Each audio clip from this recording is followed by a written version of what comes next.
Wow. Wow.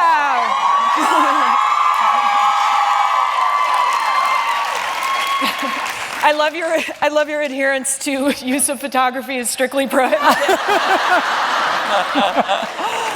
Wow. This has been some week, huh? It's been a big long week for sure. Yeah. What has this week been like for you? And I'm guessing nothing like it in your entire career. No. It's been trying to answer impossible to answer questions like, what has this week been like?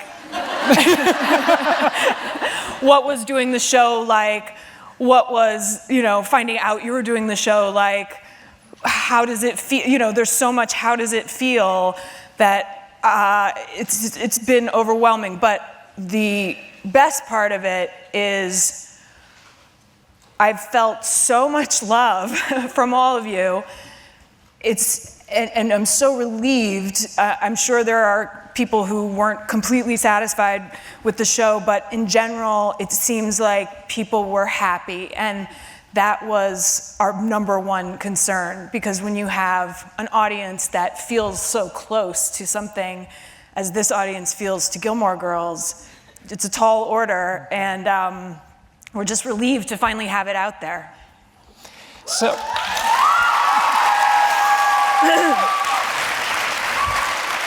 I want to talk about the book first, and I'm curious, if the revival didn't happen, would this book exist? It was in the works anyway. I'd been asked to do a memoir before, and I just felt kind of shy about it. Like, I didn't feel necessarily that I was old enough and to look back on my life, and I wanted to have enough to say.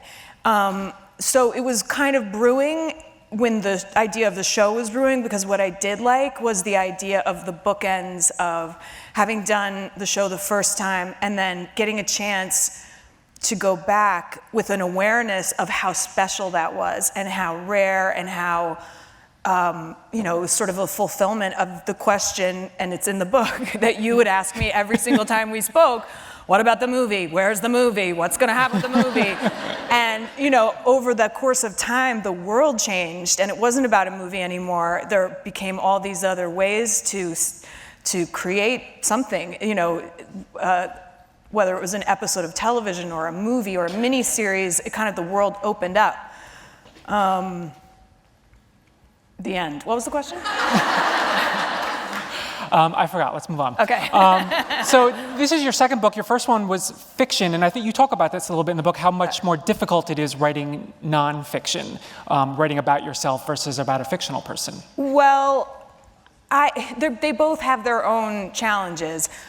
What I see as difficult is I keep giving myself a brand new challenge. The first one was writing a novel, then that novel was optioned by Ellen DeGeneres' company, and I got to adapt that for TV. So I was writing a 1-hour TV script. Then this came up, and I'm writing a book of essays. It's just something new every time.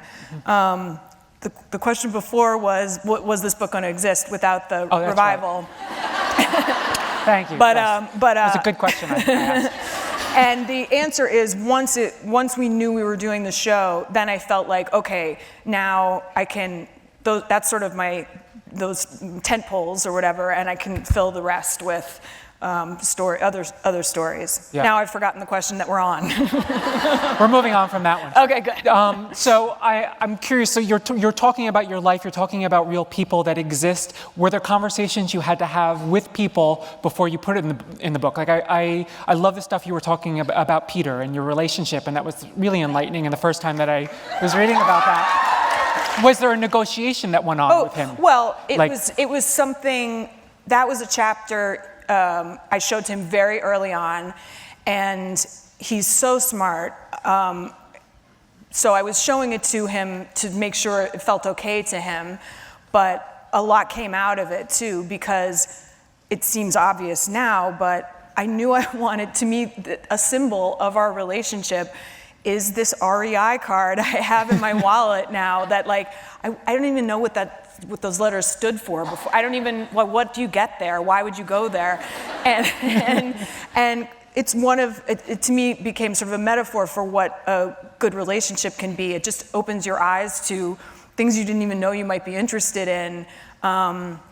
And I was writing about how ironic it was to me that it was this outdoor supply store, because I was cold all the time, like most of my high school and college years. And it never occurred to me. I was like, but look at my cool vintage coat, you know? But it wasn't, but you know, he takes that stuff very seriously.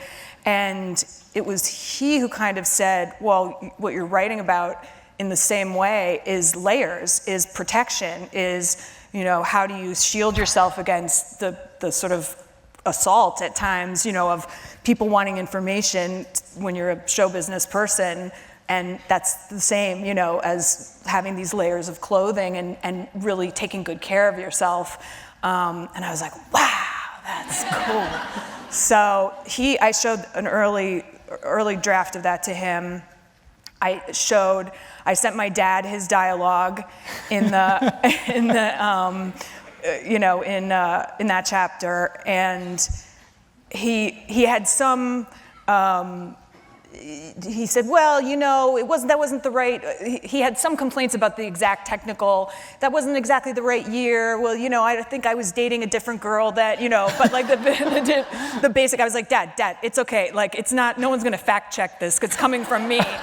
It's just, you know, I'm trying to get the essence of a conversation we might have and the time that we, you know, lived on a houseboat. And then I have some friends who are always my early readers, who not in the world of, you know, being worried about what they'll think if they're in it, but more just, how does this read?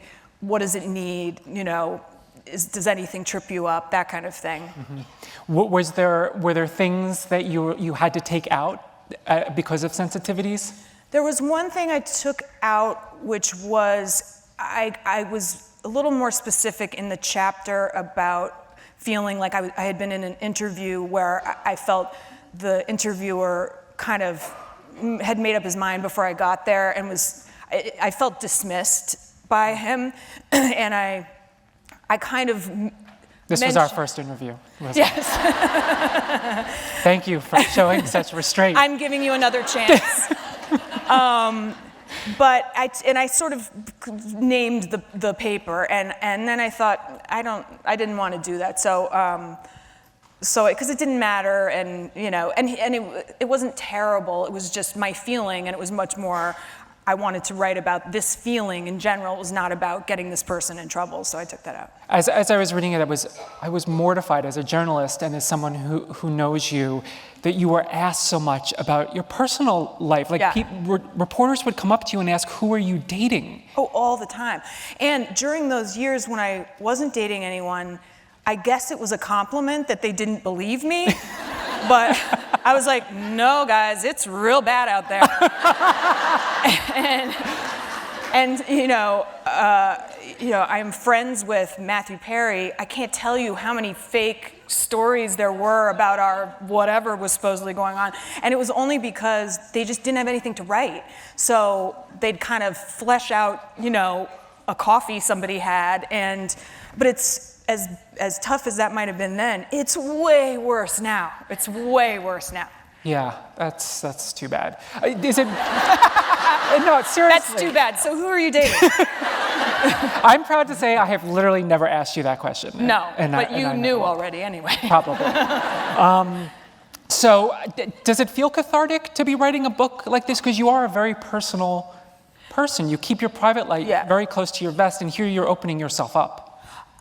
You know, it feels like I'm in control of the level. So there are other books out there that are far. I am a student of memoir. I really enjoy them, and especially of some of my peers, many of whom, you know, it's like I slept with this one, and I got drunk at the bar with that one, and like, to me, this is my story as I hope it relates to you and to the reader. And these are, you know, events that happened to me in most cases long enough ago that they just remind me of another time. It doesn't feel like it feels like the building blocks to who I am, but it doesn't cost me, you know. It's not in the moment, icky details, you know. I wasn't out to, there's no gossip, there's no tell-all, you know, so it doesn't feel vulnerable to me. It feels appropriately vulnerable to me. It's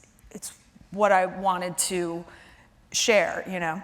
Is this your memoir, or is there another memoir coming, like 20, 30 years from now? Well, I don't know. I really enjoyed this, and it didn't feel to me like a memoir. It felt, it really was born in the titles. I just kept having the titles of the chapters come to me.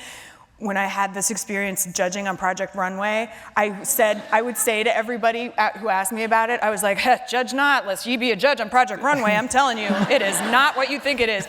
So I had these things kind of brewing weirdly, and most of them came very easily. So, I mean, the writing is always a nightmare, but the sort of, you know, seed of something came. I knew I wanted to write about that summer stock experience. I knew, you know, there were some things that were such turning points or defining moments. I thought I could expand them and really, you know, talk about it. So I think I could do another thing like that, you know, because it was just so fun. But I have to live longer.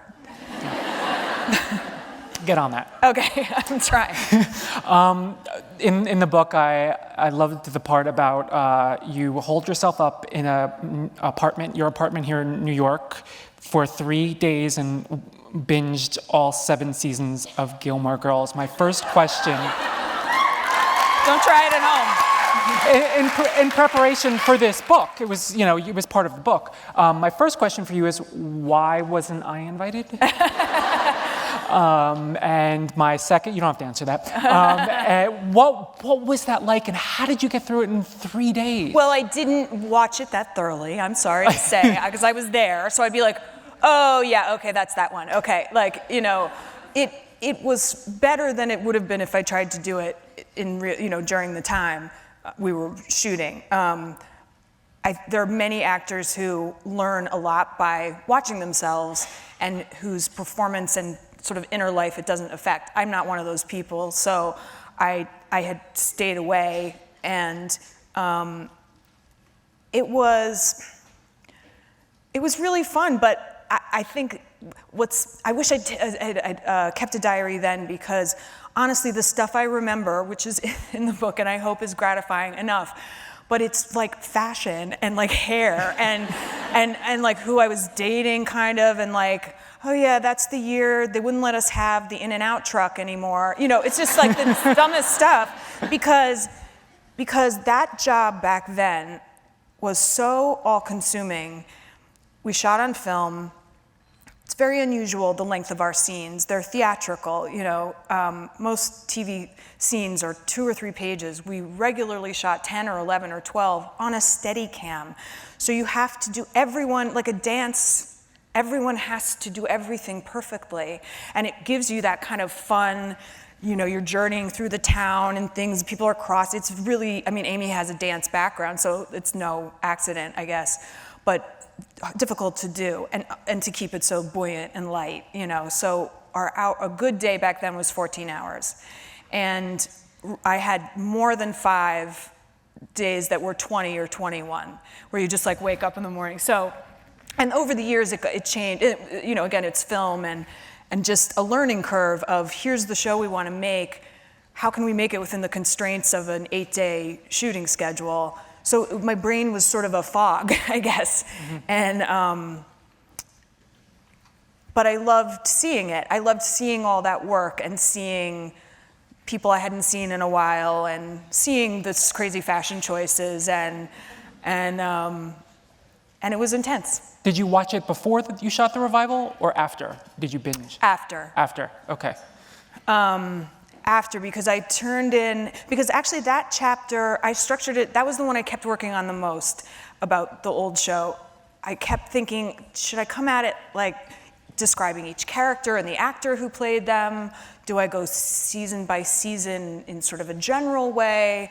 You know, so I I ended up just going through them like that because I wanted to give some insight, but it was hard to, there's 22 episodes over 7 years, it was hard to figure out how to structure it. Mm-hmm. And then you talked a little bit about Parenthood and what it sounded like.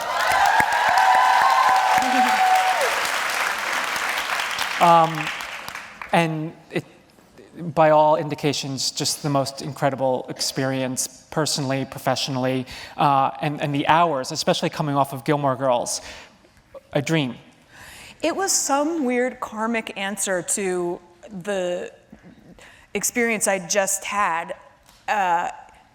It was a show where if you didn't say the line exactly as written, it was probably okay.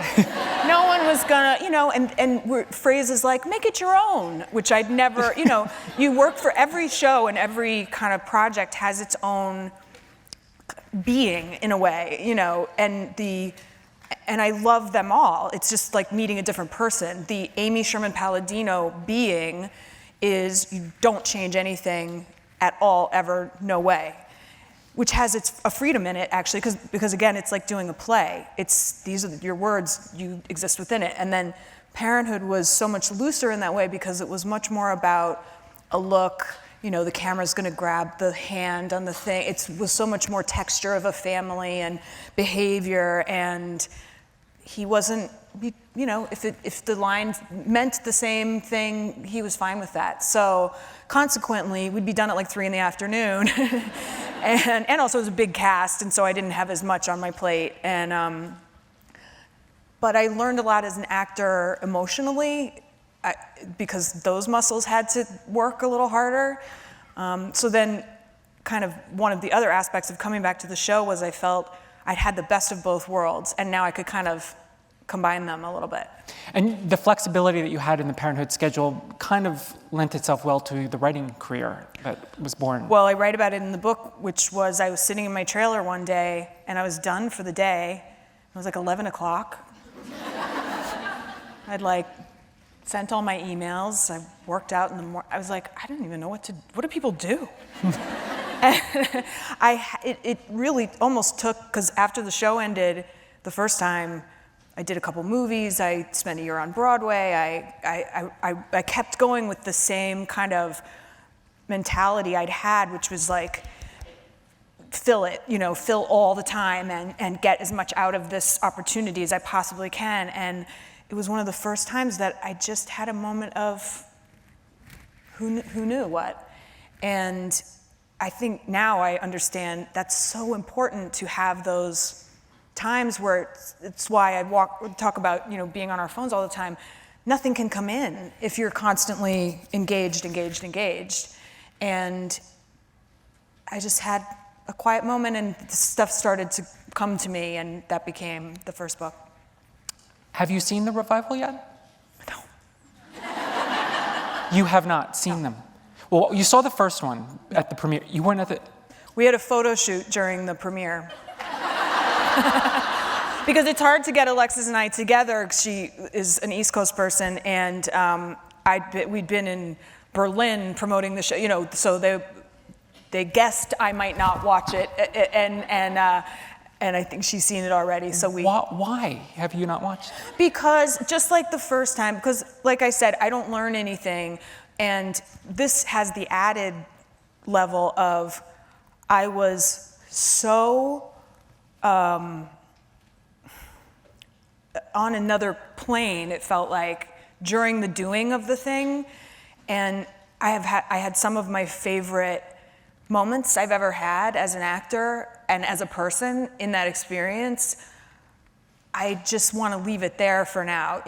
That was enough. That was more than enough. It was the best experience I've ever had. So it's like, I don't know. I just want to leave it there for now. But at some point you will watch it, you think? I don't know. As research for your next book? I don't know.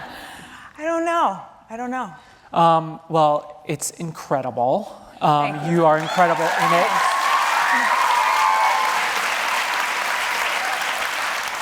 And you go through, in the book, you keep a diary and you go through some of the highlights moments, memorable moments. I want to talk to you, though, about your big monologue in Fall, the finale. I'm talking about the call to, That it was amazing, and you mentioned in the book it was the longest monologue you ever had to deliver. Talk to me about reading that monologue for the first time, and then through to shooting it. So, when we started the show, everything came together in like this crazy haphazard way. Like show business is bananas. Nothing makes sense. Everybody's like, it's like this crazy thing. Then suddenly, we're making the show. And I was like, well, why do we have to go through all that crap to get here? The Netflix deal was made and people were congratulating me and no one had called me. So I was like, whoa, am I in the show? Because, so it was just nuts. And then we had like this one crazy week where we knew we were doing it and Amy wanted to show me all the sets and stuff and I had like one fitting and then we were there, we were doing it. So and I wanted to focus, I knew we were gonna shoot all out of order, so I only read the first table read, I only read Winter. And then a few weeks went by and we were having to do other ones and Amy has this funny way of just putting something, Amy is my boss, does everyone know that? Of just putting something in your mind and then she doesn't even tell you why. I just want to ask, because we were talking about this before, who hasn't seen it? Anybody? Okay, all right. Literally one lady. We just don't want to ruin anything for you. We just don't want I think majority rules here. Okay. I know, okay. I'm not going to give any spoilers anyway, but I just wanted to know for sure. I'll be out in the parking lot giving spoilers afterwards. But Amy just kept saying to me, have you read the book Wild? And I was like, yeah. She's like, have you seen the movie? And I was like, yeah. She'd walk away. and the same thing with she said, whoo, she'd just come by and she goes, whoo, speeches. So many speeches. I was like, what is she talking about? And then she said, do you remember back in the day, you asked me if I personally wondered what was like the longest speech that, had been done on television or something. Because again, the theatrical quality of this show, I just always thought could support, more language than a normal TV show. And so all those questions were in the air. And then I couldn't read Fall. I just couldn't read it. I even think, and I'm sorry, I shot a couple scenes without having read the whole thing. Because, again, I was on this crazy high of feeling so thankful and so pleased with what, the material was. I almost didn't want to know how it ended. I was worried, as you probably were, I was like, where's this going? And what if I'm disappointed? And what is she talking about Wild? And what about this crazy speech?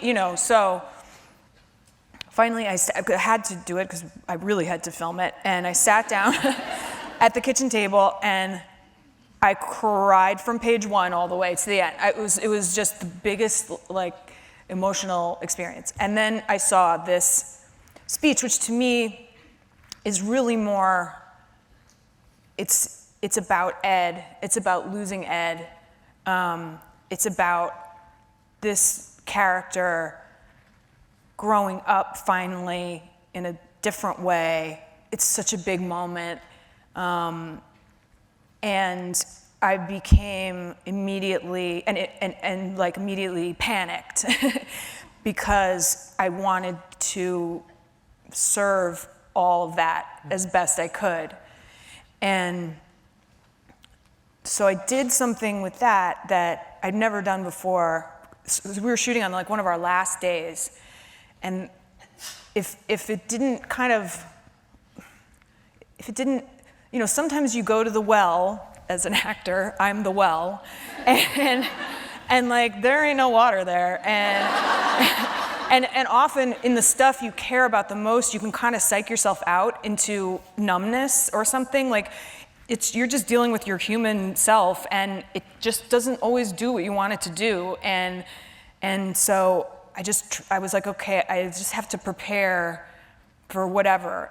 I just didn't want to have to do too many takes. I didn't want to have to grind it. I didn't want to have to do anything artificial to get to the place. And so I recorded myself just saying it, but flat, like blah, blah, blah, blah, you know, no acting, no, like nothing. And I just would play it sometimes in the car, just so I wanted just the words to like get in there. And yeah, we just did 2 takes of it. I mean, I feel like, you know, it's all stuff that sounds so crazy, but you know, you could feel Ed there. And I don't know, in those big emotional moments, it was about Ed, it's about people I've lost, it was about, you know, so many things. And I ended up referring to it to Amy as the pretzel speech because it's to me, it's so emblematic of what is so wonderful about her writing, which is it centers around the simplest little thing, a simple little memory, a tiny little moment, but it kind of has also, you know, this epic quality over these little pieces of observation. And I gave her as a wrap gift a pretzel brooch, which pretzel jewelry, not easy to find. It was a vintage thing I found, and so it just meant so much that she had given me this, you know, responsibility in a way. So that's the story of the pretzel speech. What was the most fun scene to shoot? Thanks. Oh yeah. I could have sat in the town hall watching Sutton Foster and Christian Borle do that musical, and let me tell you, first of all, that to me is the real winner of this thing, because I think you'll all be performing it in colleges like for years to come. The songs are fantastic. They're by Janine Tesori, who did the music for Shrek and a million other things. And the songs are great, but they're also horrible. And the choreography was like, like the worst. And everyone around me loves it, and I have to be horrified. And they honestly did it, because we only had them for a couple days, they did it nonstop. You see that Broadway backbone where like they could have done it for 3 more days and they were sweating and they were losing their voices. It doesn't matter, because the show must go on. And it just entertained me to no end. I just thought it was like the most, I laughed every single time. Yeah. We talked a little bit about this at the premiere, but reuniting with Melissa. Yeah. That scene looked like, I loved it. I love that scene. Again, so many pieces of this. If one piece hadn't come together, I would have been really sad. Anybody I could get there who was there visiting, or, you know, I was like, here, sit and be in the chair, and here, be the guy, and, you know, your thing was planned. You had an actual part you were given. Thank you. Yes. Thank you. It's fine, you can clap for that. You can clap for that. But, you know, there had been some miscommunication around, again, I hadn't been called when the show was announced, so they didn't get to some of the other characters for a while, and there was confusion over what to do with someone who's such an integral part of the show, but probably is not going to be available for the 6 months or whatever it was, 5 months we're shooting it. So it had been sort of an open-ended, like, what can, you know, it was just confusing. And then finally, it all just worked out, like everything on this thing. And that was also one of our last days. And you know, she was is such a dear friend, and I used to go, you know, see her in Groundlings every week and be completely like blown away. And also I was like, wait, you're adorable and great as this Suki, and then who is Marge, who works at the, like, she'd do these crazy, and you've seen some of them now on Saturday Night Live and stuff, she does these characters that just are so great and weird and specific, and I was like, gosh, isn't show business a bummer, because no one's ever gonna figure out, see this incredible other thing she can do, and they figured it out. But so that was really personally gratifying to me, and then it was just great to see her, and it was one of our last days, and crying. It was, You were, and you talk about this a lot, it was a very emotional experience for you, these 4 or 5 months, like incredibly, and it's interesting, you talk about in the beginning how you carried Alexis a little bit. She was the green one, and on the first couple of days of the revival, she carried you. Well, it was literally physically, in the beginning, I've talked about this, but she was so new, and we're doing these long walk and talks and things that an experienced actor would find challenging, and we're just, she's like, wait, I hit this? She's never done it before, so I just kind of clamped her to me, and we just, kind of walk as a unit, but it was really just the first day. I hadn't been to our house, and we were walking on the set together, and she was fine, and I kind of grabbed onto her, which was my first sign that I was going to be a complete mess during the whole thing. I was like, I'm having trouble walking. It's not a great day, and I just was like, where are we? Isn't this? Like I didn't even have anything I didn't know what to say. It filled me with, I guess because it all went by in such a blur the first time, and how often in life do you you look back on something and you're like, gosh, I wish I would have really understood that better at the time, whether it's college or a relationship, or, I wish I could have really known what that was going to mean to me years from now. And this was like, here you go, you get to find out what that is like, and I just had a real awareness of it. The final 4 words, which we're not going to... No, never. No. In the book, you talk a lot about it's a cliffhanger, It's a cliffhanger, Lauren. Do you see a second revival? Do you guys want a second revival?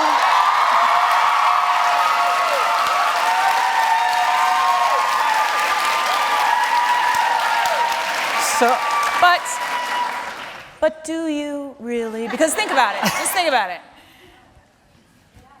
Okay, all right, okay. I guess, so here's this precious, incredible experience, right? First of all, it's not up to me, so who knows? I don't know.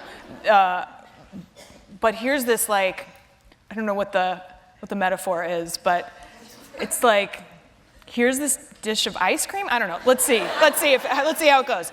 Here's this dish of ice cream. It's my favorite flavor. I'm gonna eat this whole dish of ice cream, and I'm not gonna feel bad about it at the end. I'm gonna feel good. And I ate the whole dish of ice cream, and I was like, okay, I feel a little, but like good. It was so delicious and worth every bite. And then somebody gives me another dish of ice cream. Am I like, oh God, I've had too much ice cream. I hate ice cream. I don't ever want to eat ice cream again. That's our fear, Yeah. Okay. So personally, I also have the perspective at this age, at this time, to know, I'm not any, future writers I might work with, I'm not turning you down, but I don't know that I'll ever have a fit like this again, where it's just a match that you dream of, So the feeling of that, I could never get tired of, ever. It's, and there have been no conversations about it. Like, Netflix hasn't called, nobody's like, and the show did well, even though they don't release their numbers, but it did well. But there's been no kind of, I think we're just still suspended in this moment of, wow, we did it. Yeah.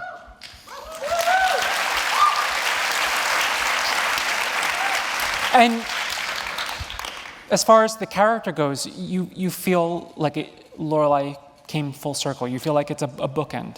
I do, because I'm not sure, and I really don't want to go too far down this road, Graham predicts Lorelai's future. I can see more for the other two, for Kelly and Alexis. I can see where that story would go. Of course, it doesn't have to, it's Gilmore Girls. We can just enjoy our life and eat and drink coffee. But exactly. But, you know, there felt like there was a real reason to do this.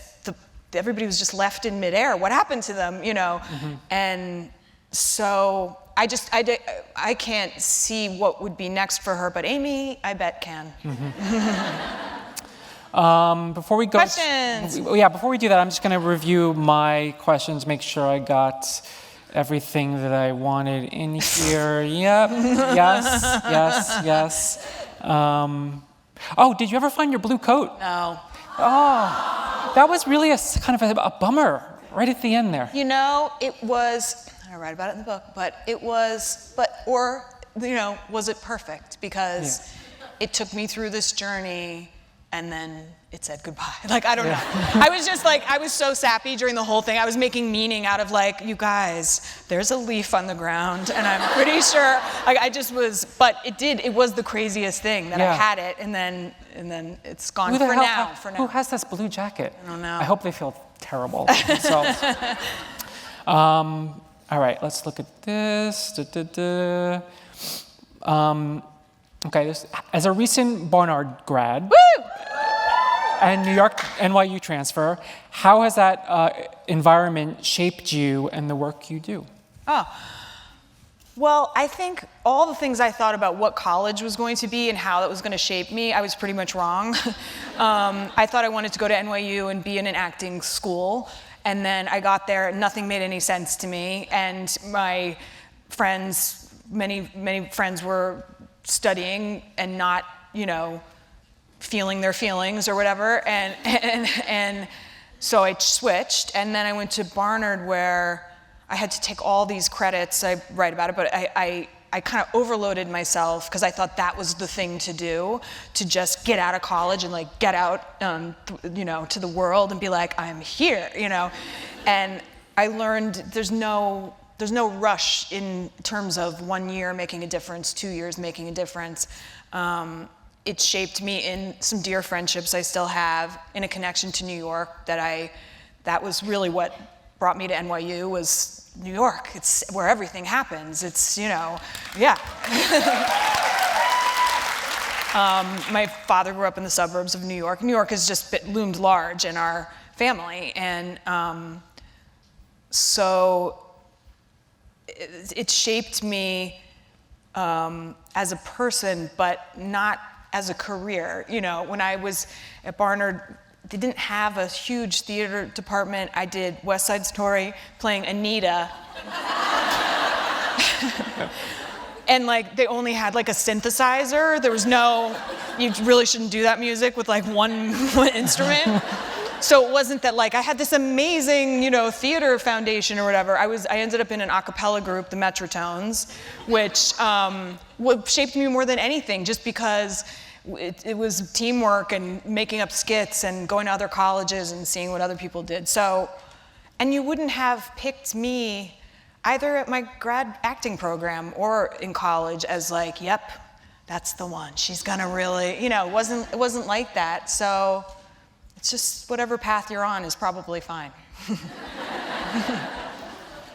What was it like working with Mae Whitman again during her cameo in the revival? Mae had a stomach flu, and she was vomiting into a bucket. I can confirm that. I was on set that day, and she was puking her brains out everywhere. It was the worst. It was disgusting. It was awful. It was disgusting. And she was also on top of that, so upset to be causing any kind of delay or trouble or anything. She was a diva. That's just another example of, I didn't care if she played the cronut girl, and I just wanted the people in the slots wherever I could put them. I mean, there was a lot of Parenthood behind the scenes too, right? Behind the scenes, this was great too, and this is when you start to feel like you've been in show business a long time. I was like, hey, Hap, I remember you from that show we did in '95. Whatever happened, But this was actually a lot of my Parenthood crew. all of whom enjoyed it, but occasionally some of them would be like, wait, we're still here? They were like, couldn't figure out the hours. I was like, I told you, it's no Parenthood. And I mean, it's a tiny spoiler, but there are two great cameos toward the end, Jason and Peter. Yeah. So funny. And in the book, you reveal, and I did not know this, but that it was supposed to be one ranger, and Peter's schedule with the catch sort of changed. Precluded him doing the whole role. Given the REI of it all, I was obsessed with Peter playing park ranger. And the minute I read it, I called Amy and I was like, well, Peter's park ranger. I mean, you probably wrote it for him. She's like, what are you talking about? And I was like, he has to be park ranger because it makes so much sense that that's the person who denies Lorelai the access to the thing she thinks she wants, no spoilers, and sends her in a complete other direction. And the working out of park ranger, I can't even explain to you. It was like, he's on another show and it's on another network and people get very weird about that and what day and we're not sure. And I was obsessed with it like beyond healthy degree. And we finally got everyone to agree and everything was fine. And then the catch had a rewrite and they had to move Shonda a location. Rhimes, damn you. I know. They had to move a location and they were all casual about it. They were like, well, he can't be park ranger. And I was like, you don't understand.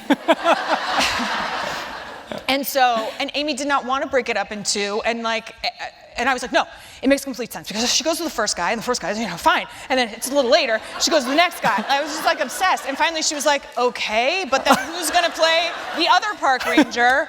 And it's the first phone call I made to Jason, who I just thought would be funny. And he was doing a play. It was like literally a Saturday or Sunday night. And only Jason Ritter, he's doing a play, he has one day off, it's Monday, that's the day we're shooting. He has to be in Malibu at 5 in the morning. And he was like, oh my gosh, I'd love to. He's literally the nicest person. And so I figured out park ranger. He said he was so nervous. I talked to him about it. He said he was so nervous shooting that. And he also said it was very difficult to pretend to be annoyed by you because you were so charming. See? Jason Ritter. I think people do when they get there and they get corrected on the, yeah, it's not that, it's this. And you kind of can freeze up. And I just kept saying don't worry, it's fine, it's fine, it's fine. It's a very particular, especially coming from Parenthood. What is something you've never been asked about Gilmore Girls that you wish fans knew? Wow. I think I've pretty been asked most of. While you think about that, I'm going to ask a different question. Okay. What would you say is your number one piece of advice for young females aspiring to be as confident and successful as you? That's from Jessica. That was a nice question, Thanks, Jessica. Jessica. I'm not really very confident. I'm really, really not. I have learned ways to manage feeling nervous or manage feeling less than. It is pretty much by acting like I feel that way, and it's a surprising, also I've worked very hard, so when I meet a situation, I feel I have that to fall back on, that, okay, I may not win whatever this thing is or get a job or whatever, but I am prepared, I've worked hard, and I can always go there and feel like that bit of security. But it's been a struggle. It's still an ever-evolving thing. So pretend in the meantime, and you might find yourself like, I actually feel that way. You talk about Carrie Fisher in the book. Is that a career that you would like to emulate? Someone who does it all, the writing, the acting? Yeah, I mean, I've been having some degree of it, I guess the only sad part of having this experience is I just can't picture what the character is that it's probably on stage, but I don't know, I feel satisfied as an actor right now, that might change. But it's such a strange profession, I'm here with you and this is like a fancy event and I was on the Today Show this week and Monday comes, I don't have a job. And that's the cycle over and over and over. So to me, writing is something that I can do in those times and feel like I have an outlet and like I'm growing and learning and not like sitting at home wondering, waiting for the phone to ring or whatever. But you're dipping into screenwriting a little bit. You're adapting. I'm blanking on the. It's a fantastic book called The Royal We, which you should all. I think you'd enjoy. It has it's not like anything like Gilmore Girls, but it's about. It reimagines the Kate and Will story. If Kate was American and she just happened to do a year abroad at Oxford and she happens to fall for the guy who happens to be the future King of England. So it's like a grown-up, it's not a YA, it's not like Princess Diaries, it's the real life kind of what that romance would be. And so that's the book I'm adapting right now. And you're doing it with May? May and I are producers on it, Okay. and hopefully she will be in it, she will star in it. Yeah. And I write about this too, but in your friendships, I've in some cases been able to turn these friendships and what we envision into something we're making happen, and I've crossed some barriers, and yes, I had obviously an advantage in some cases, but you have to prove yourself at every level. It never ends. So buddy up and go sell something. Just a couple more questions here. You inspire us all so much I can't put into words. Who is the most inspiring person in your life, and how have they helped shape you? I mean, sorry, because he's here, but it's my dad.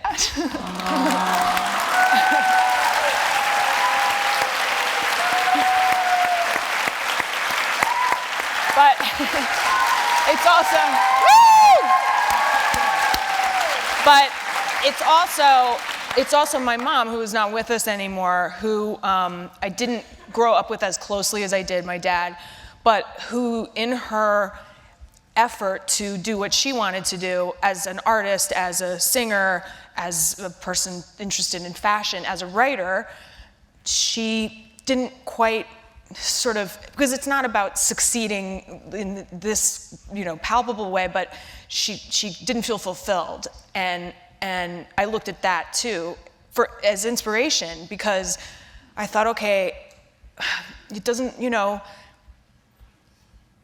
she's given me stories, she's given me examples of trying something, of believing in yourself, of, it doesn't matter the outcome, it's just kind of the effort. And it's why I dedicate the book to my mom and dad, because in writing these essays, that's just obviously, but that's where it all comes back to. No matter what your relationship is with your parents, that's what defines you.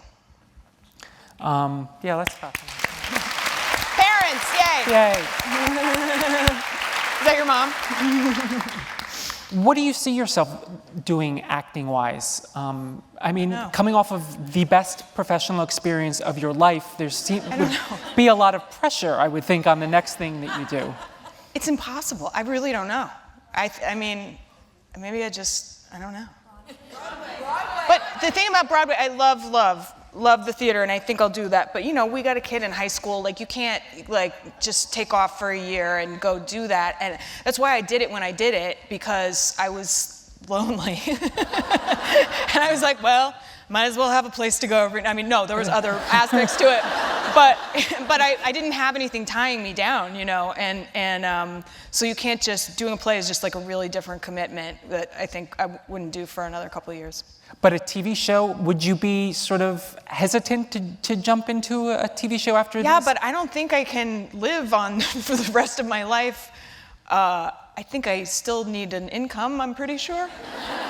But I really don't know. And it's the first time in my life where I don't have a vision for what it is. Maybe that'll turn out to be good in a surprising way. I can't even make something up. I really don't know. How about a Parenthood revival? I talked to Jason about it, and he's thought about it. Jason Katims. I don't know. He said a couple years. He wants to give it some time, yeah. Of course, I would always get back together with those people, but the last time I said that, it was like, Graham breaks her silence on Parenthood revival. Because like all I said was it would be fun, I love those people. But that's a show where, because I listen to you when you come up to me places, and that's a show that just as many people have said, please don't, we loved how it ended, please leave it there, See. Yeah. I mean, unlike Gilmore Girls, which really didn't have We didn't a have satisfying an ending, so ending. it meant there was a Parenthood reason did. to come back, yeah. So this question is okay, but it gave me an idea for a better question. Okay. Who's that from? Let's not shame them. No, I'm kidding. Do you have a favorite pop culture reference in the revival? Well, of course, I love Wild because it meant a lot to me. But to me, the incredible example of how Emily does the Marie Kondo book. And that to me is also an example of Amy's genius, which it has been out for a while. People have made fun or made jokes about it, but how it affected this woman's life to this crazy degree, to the degree that she's wearing jeans. Was just, and I had read the book and been talking to a lot of people about it, and like I'd given away all my stuff, and then when I saw it, or when I read it in the show, I was like, I'm a cliche, wow. But I thought that was so genius, I loved that. 5 of my 10 favorite moments in the revival are you and Emily, you and Kelly working together, mostly sitting on that therapy couch. Yeah. Those scenes, the writing, the acting, they were brilliant. So funny. I could have watched 18 hours of the two of you sitting on the couch. Yeah. What was it like shooting those? First of all, Kelly is one of my nearest and dearest. Kelly, thank you. Thank you on Kelly's behalf. She's nothing like Emily. It's a thing if any actors are in the crowd, it's like, you kind of end up playing what you're born with to a certain degree. Kelly's got a voice like this, and she's got a real sharp delivery, and so she plays these toughies when in fact she's like adopts animals and is incredibly kind and takes a real interest in me and is very feisty on my behalf, and used to like talk to gentlemen callers and be like, well, I don't think he's good enough, So, by the way, that I just said gentleman caller. So she just means the world to me, and I could spend, those scenes are just, it's always fantastic. Yeah. What character trait or part of Lorelai did you learn or benefit from the most? From Maria. From New York. Maria came a long way. I would say the first thing that comes to mind is positivity and kind of, a certain amount of joy in everything. It changes my physical posture, she's always up, there's always something to like, ooh, look at that. Isn't that a nice blue? Wow, I don't know. Look at all these people. It's so cool. Like, it's just, there's kind of a like buoyancy that would send me home with energy at the end of the day. So, what? Yes, it's caffeine. It's caffeine. It's also the caffeine. Yes. You're allowed one more of those before you get escorted out. She brought her. There is one moderator here. So this question is about Ed. Do you have a memorable moment from the first 7 seasons? Really, they all were. He's like he's just so fantastic, and that became a part of the show too. Is we'd never dealt with mortality before. It almost feels like, how could that be in this snow globe? A loss like that. So it had to be present in the show, which changed the show to a certain degree. Personally, I didn't know he was ill. He passed not that long ago, and especially before we'd started. So it was very fresh, and also the it's not helpful, but the hardest part is he, over almost anyone, would have loved coming back. He loved Kelly and loved that show and loved that character, and so we all face these losses in life, but I just feel glad to have known him and glad that his presence was so big in these episodes, because it had to be, because that was him. Mm-hmm. I felt like the revival really honored him in a beautiful way.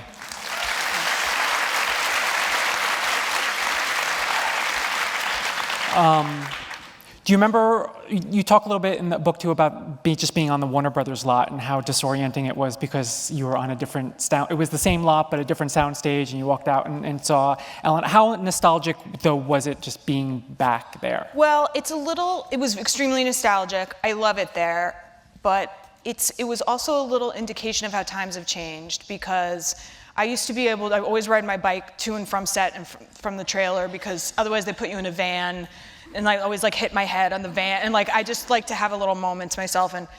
But there are tours now there, and everybody has a camera, and I'm riding to set in curlers, and like it's not a good look. And also, I didn't want anybody to see.